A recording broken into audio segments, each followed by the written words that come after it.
வீதியோரம் கண்ட பூவை கேள்வி ஒண்ணு கேட்ட ஆனந்தமா மலர்ந்து சிரிக்கிறியே பூவில் என்ற தேனியை ஆசையோடு கேட்ட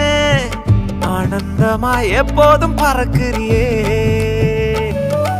என்ன பார்த்துட்டு பாட்டொன்னு பாடுச்சு அதன் காரணம் ஏசுன்னு சொல்லுச்சு அந்த பாட்டு கவலைய மறந்துட்டேன் இப்போ நானும் பாடுறேனே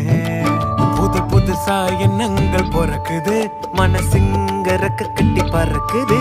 ஆனந்த தாமரை பூக்குது வர்ணிக்க முடியலையே